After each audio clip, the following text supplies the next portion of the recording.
Hello friends, this is Pooja Singh and you are watching my YouTube channel Crack UGC Net 2017. So today I am going to discuss about earthquake, what is earthquake and how it occurs. Okay friends, so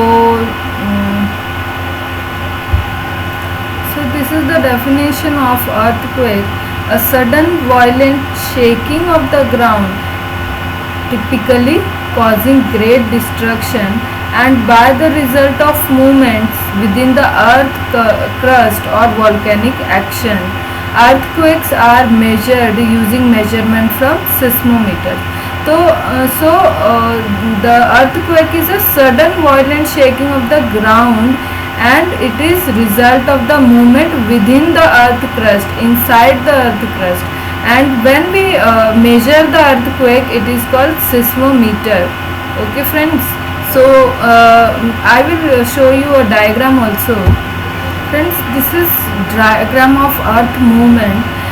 In our earth there are two type of forces. First is endogenic forces and second is exogenic forces. And in endogenic forces, this is inside the earth, and exogenous forces is upper side of the earth. So if we look upon the endogenic forces, by these forces there is earthquake, then by earthquake there is volcano, then landslides come, and these are the diastrophic forces. And if you look upon the exogenic forces, these are the erosion and depositional, means river, in wind, in sea waves, and in glaciers you can see exogenic forces.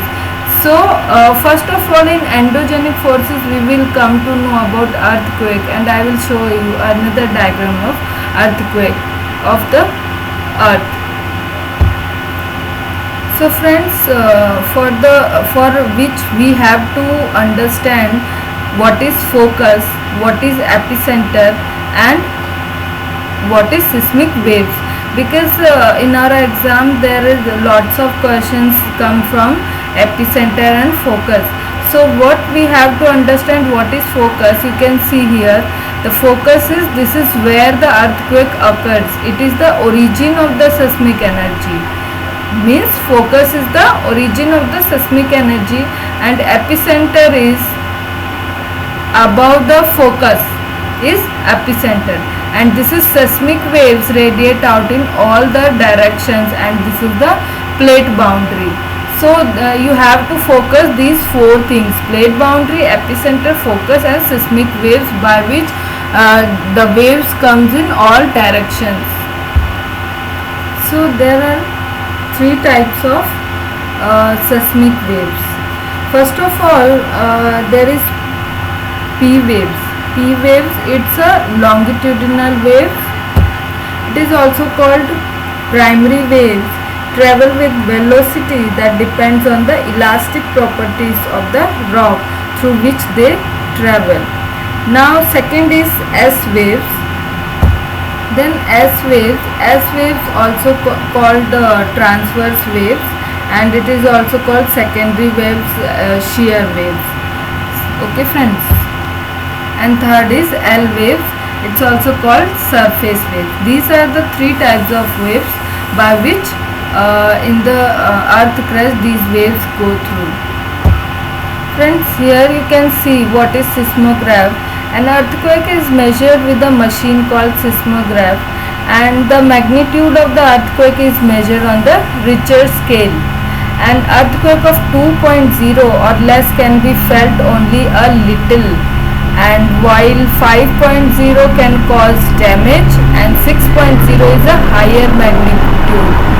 Okay, is considered very strong, and 7.0 is classified as the major earthquake.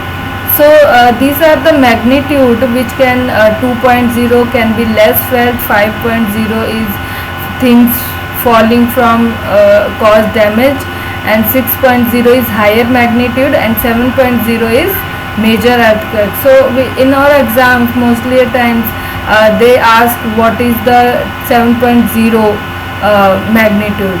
So we have to know these things. So friends, there are various risks which are associated with earthquake. So first is earthquake don't kill people, buildings do. So many seismologists have said that earthquake don't kill people, buildings do. This is because most deaths from the earthquakes are caused by the buildings or other human construction falling down during an earthquake. Second is isolated areas rarely cause death. Earthquakes located in isolated areas from human population rarely cause any death. Third is population density. Earthquake hazard risk depend on the population density, concentration standard and building codes. Okay friends. So friends, in this picture you can see that this is in Japan, where in the Tokyo there was a like largest damage happened, and was magnitude, what was the 9.1 magnitude of earthquake takes place there. And this is the largest earthquake ever to hit Japan. So this is the picture, you can see how earthquake happens, and this earthquake causes a tsunami with 30-foot waves. So you can see there. So friends, in the earthquake prone areas like California, in order to reduce earthquake risk, there are strict building codes requiring the design and construction of buildings and other structure that will withstand a large earthquake. While this program is not always completely effective, in 1989 an earthquake near San Francisco, California, with a Richter's magnitude of 7.1 killed about 62 people. Okay, most were killed when a double-decked freeway in Oakland collapsed. About 10 months later, an earthquake with magnitude of 6.9 occurred in Armenia, where no earthquake-proof building codes existed. The death toll in the latter earthquake was about 25,000. So these are the risks.